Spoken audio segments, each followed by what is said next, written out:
প্রস্তাবিত ঢাকা সেন্ট্রাল ইউনিভার্সিটির অধ্যাদেশের গ্যাজেট বৃহস্পতিবারের মধ্যে প্রকাশের আলটিমেটাম দিয়েছে বিক্ষুব্ধ শিক্ষার্থীরা। প্রস্তাবিত ঢাকা সেন্ট্রাল ইউনিভার্সিটির অধ্যাদেশের গ্যাজেট বৃহস্পতিবারের মধ্যে প্রকাশের আলটিমেটাম দিয়েছে বিক্ষুব্ধ শিক্ষার্থীরা। রাজধানী সায়েন্স ল্যাব সহ কয়েকটি পয়েন্ট অবরোধ করে এই দাবি জানায় তারা। দাবি না মানলে কঠোর আন্দোলনের হুঁশিয়ারিও দেয় শিক্ষার্থীরা। এদিকে সহপাঠী সাকিবুল হাসান রানা হত্যার বিচার ও আসামিদের গ্রেফতারের দাবিতে ফার্মগেট মোড় আটকে বিক্ষোভ করে তেজগাঁও কলেজের শিক্ষার্থীরা। গুরুত্বপূর্ণ পয়েন্টগুলোয় রাস্তা বন্ধ করে শিক্ষার্থীদের বিক্ষোভে নগর জুড়ে সৃষ্টি হয় ভয়াবহ যানজটের। ইমদাদুল্লাহ বাবুর রিপোর্ট।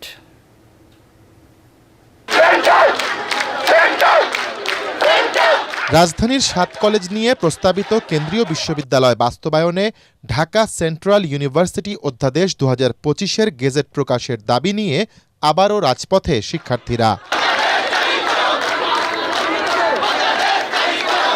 নগরীর বিভিন্ন স্থান থেকে মিছিল নিয়ে সায়েন্স ল্যাব মোড়ে এসে সড়ক অবরোধ করে পূর্ব ঘোষিত বিক্ষোভ কর্মসূচি শুরু করে বিক্ষুব্ধরা। এ সময় শিক্ষার্থীরা অভিযোগ করেন, একটি মহলের ষড়যন্ত্রের কারণে গেজেট প্রকাশে টালবাহানা করছে সরকার। যেহেতু অধ্যাদেশ লেখা হয়ে গিয়েছে, এই অধ্যাদেশ 15ই জানুয়ারি 2026 তারিখে যাতে ক্যাবিনেট মিটিংয়ে উপস্থাপন করা হয়। আমরা চাই আমাদের যেন দ্রুত অধ্যাদেশ জারি করা হয়। রাষ্ট্রের কাছে আমার একটাই অনুরোধ, আমাদের অধ্যাদেশ নির্বাচনের আগে যেন দিয়ে দেয়, আর সরকারকে কোনো কালক্ষেপণ করতে আমরা দিব না। গত 24 সেপ্টেম্বর এই অধ্যাদেশের খসড়া শিক্ষা মন্ত্রণালয়ের ওয়েবসাইটে প্রকাশিত হয়, জানিয়ে পক্ষে বিপক্ষে নানা তর্ক বিতর্কের সৃষ্টি হয়। তাই দ্রুত গেজেট প্রকাশ করা না হলে দুর্বার আন্দোলনের হুমকি দিয়েছে 7 কলেজের শিক্ষার্থীরা। ষড়যন্ত্রকারীদের ষড়যন্ত্রের কারণে আমাদের অধ্যাদেশটা আটকে আছে, তাই আমরা চাচ্ছি যে অতি দ্রুত অধ্যাদেশের মাধ্যমে আমাদেরকে মুক্তি দেওয়া হোক। সরকার যদি আমাদের উপরে গুলি চালায়, ওই গুলি বুক পেতে নিব, তারপর আমরা শান্তিপূর্ণভাবে আন্দোলন চালিয়ে যাব। যথাযথ কর্তৃপক্ষের সাথে কথা বলে দেওয়ার চেষ্টা করছে এবং যোগাযোগ স্থাপন করে দেওয়ার চেষ্টা করছেন। তো তারা আরও কিছু সময় এখানে অবস্থান করার জন্য এখানে আমাদেরকে এটাই জানিয়েছে। এদিকে তেজগাঁ কলেজের শিক্ষার্থী সাকিবুল হাসান রানা হত্যার বিচার ও আসামিদের গ্রেফতারের দাবিতে রাজধানীর ফার্মগেট মোড় ও এলিভেটেড এক্সপ্রেসওয়ে অবরোধ করে নিহতের সহপাঠীরা। আন্দোলনরত শিক্ষার্থীরা জানান, সাকিব হত্যার 1 মাসের বেশি সময় পার হলেও এখনও দৃশ্যমান বিচারিক অগ্রগতি নেই। আসল অপরাধীদের কিন্তু চিহ্নিত করা হয়েছে, তাহলে কেন তাদেরকে এখনো গ্রেফতার করা হচ্ছে না? এখন আমাদের দাবি, আমাদের ভাইয়ের বিচার চাই আমরা। রাজধানীর 2টি গুরুত্বপূর্ণ পয়েন্টে শিক্ষার্থীদের বিক্ষোভের রেশ পড়ে পুরো নগরীতে। চলাচল বন্ধ হয়ে যাওয়ায় সৃষ্টি হয় তীব্র যানজটের।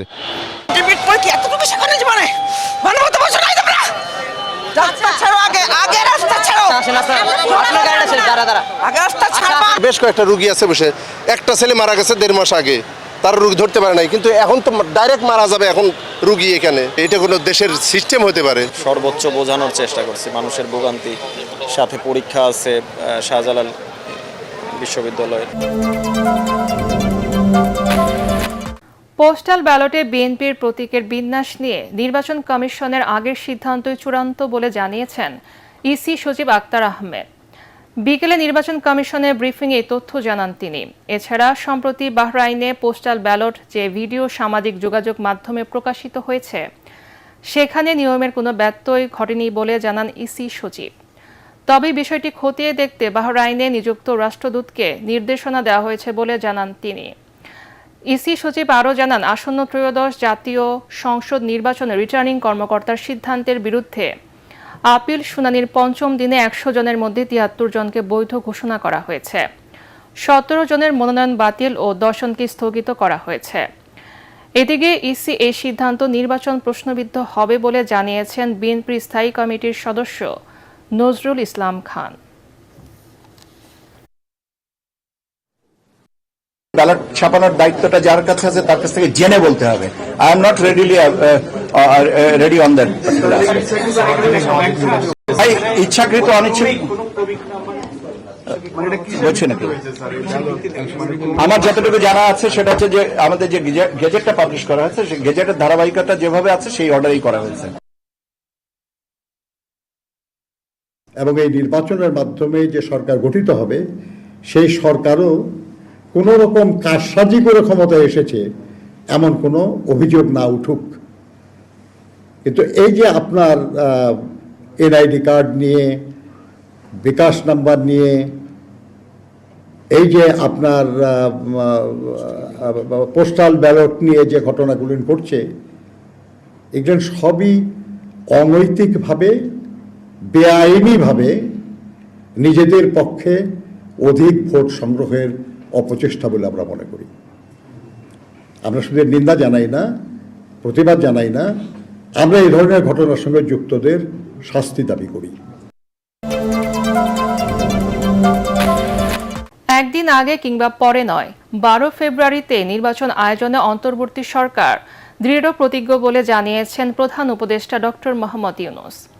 রাষ্ট্রীয় অতিথি ভবন যমুনায় মার্কিন প্রেসিডেন্ট ডোনাল্ড ট্রাম্প প্রশাসনের 2 সাবেক জ্যেষ্ঠ কূটনীতিক আলবার্ট গম্বিস ও মর্স স্ট্যানের সাথে সৌজন্য সাক্ষাতে এই অঙ্গীকারের কথা জানান প্রধান উপদেষ্টা। নির্বাচন ও ফল ঘোষণা শেষে গণতান্ত্রিকভাবে নির্বাচিত সরকারের কাছে ক্ষমতা হস্তান্তর করা হবে বলেও জানান তিনি। ডক্টর ইউনূস বলেন, নির্বাচনকে ঘিরে ভুয়া খবর ও ইচ্ছাকৃত বিভ্রান্তি ছড়ানোর প্রবণতা বেড়েছে, তবে সরকার যথাসময়ে নির্বাচন আয়োজনে অঙ্গীকারবদ্ধ। তিনি আরও বলেন, ভোট হবে অবাধ, সুষ্ঠু, শান্তিপূর্ণ এবং উৎসবমুখর পরিবেশে। প্রধান উপদেষ্টা জানান, নির্বাচনের সময় সরকার সম্পূর্ণ নিরপেক্ষ থাকবে এবং সব রাজনৈতিক দলের জন্য সমান সুযোগ ও পক্ষপাতহীন প্রশাসন নিশ্চিত করা হবে।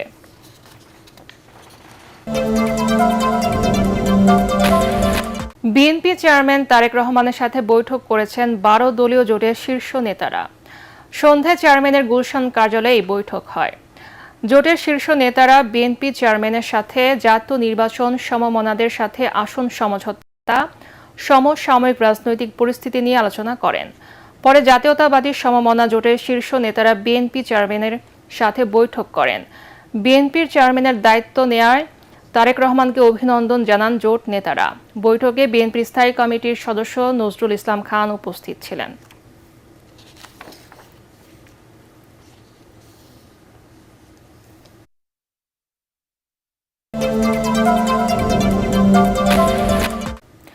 আইন শৃঙ্খলা পরিস্থিতি নিয়ে উদ্বেগ প্রকাশ করে সরকার ও নির্বাচন কমিশনকে আরও কঠোর হওয়ার আহ্বান জানিয়েছেন বিএনপির স্থায়ী কমিটির সদস্য মির্জা আব্বাস। রাজধানীর পল্টনে বেগম খালেদা জিয়ার রুহের মাগফিরাত কামনায় দোয়া মাহফিল শেষে গণসংযোগে তিনি এই কথা বলেন। কিছু কিছু প্রার্থী উদ্দেশ্য প্রণোদিতভাবে উস্কানিমূলক বক্তব্য দিয়ে সংঘাত বাধাতে চাইছে অভিযোগ করে নেতাকর্মী সহ ভোটারদের এই বিষয়ে শান্ত থাকার আহ্বান জানান মির্জা আব্বাস। ঢাকা 8 আসনে প্রতিদ্বন্দ্বী এক প্রার্থীর দিকে ইঙ্গিত করে বিএনপির এই নেতা বলেন, আচরণবিধি লঙ্ঘন করে তার বিরুদ্ধে অপপ্রচার চালালেও নির্বাচন কমিশন কোনো পদক্ষেপ নিচ্ছে না।